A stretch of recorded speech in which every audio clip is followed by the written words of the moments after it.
The night my friend set me up on a so-called joke date, I sat alone in my car outside a dim little cafe in Columbus, Ohio, staring at my reflection in the windshield and wondering how my life had gone so wrong that humiliation had become entertainment.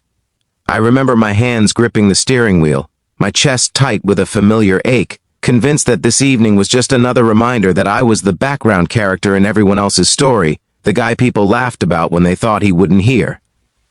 I had no idea that the same night meant to embarrass me would quietly rewrite my future and heal wounds I had learned to live with. Before we go any further, take a moment right now. If you believe in kindness, in second chances, and in the idea that life can surprise you when you least expect it, please like this video, comment your thoughts, share it with someone who needs hope, and subscribe to the channel. Sometimes one small action can help spread a story that changes hearts. My name is Matthew, and for most of my adult life I had been the dependable one, the friend who showed up early, paid his share, listened without judgment, and never complained. I worked as an IT support technician for a mid-sized insurance company, a job that paid the bills but never sparked joy. After my parents passed within 2 years of each other, I learned how to be self-sufficient in ways that left me emotionally guarded. Relationships never seemed to last. Women described me as kind but forgettable, steady but not exciting. Over time, I stopped trying, convincing myself that being alone was easier than being disappointed again. My friends, especially Andrew and Lucas, thought my loneliness was a problem they could solve with humor. They were loud, confident married men who believed embarrassment was a bonding experience. So they told me they had arranged a blind date for me with a woman they described in exaggerated, mocking ways, hinting that she was awkward, desperate, and probably only showing up out of boredom. They laughed as they said it, clapping me on the back, calling it character building. I laughed too, because that was easier than admitting how small it made me feel. The cafe they chose was warm but nearly empty, with soft yellow lights and the faint smell of burnt coffee beans.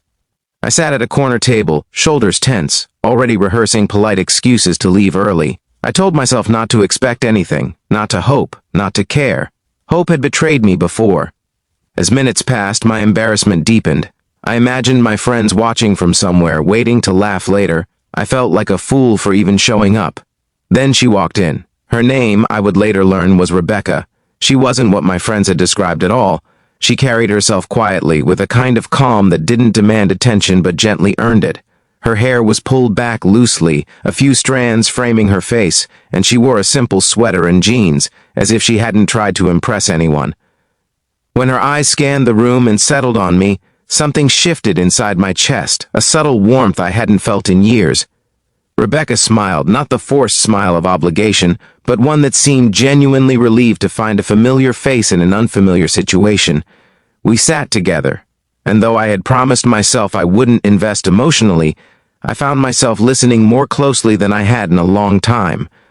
She spoke about her work as a pediatric nurse, about long nights at the hospital in Dayton, about the weight of caring for children whose pain she couldn't always fix. She talked about faith, about struggling with doubt yet choosing compassion anyway, about believing that people were more than their worst moments. I noticed how she listened when it was my turn to speak, how she didn't interrupt or rush to fill the silence. She made space, and in that space I felt seen.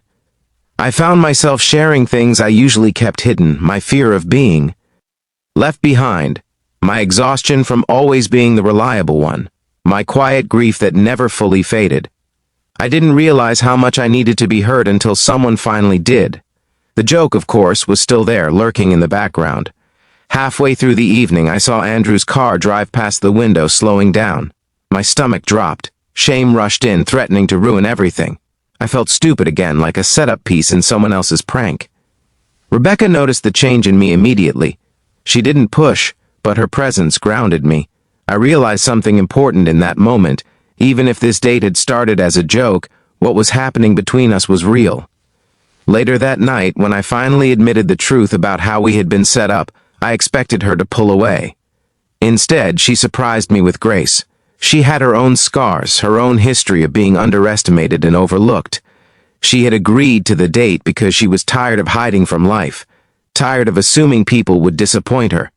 In a strange way, we had both walked into the same trap for different reasons, and we had both chosen to stay.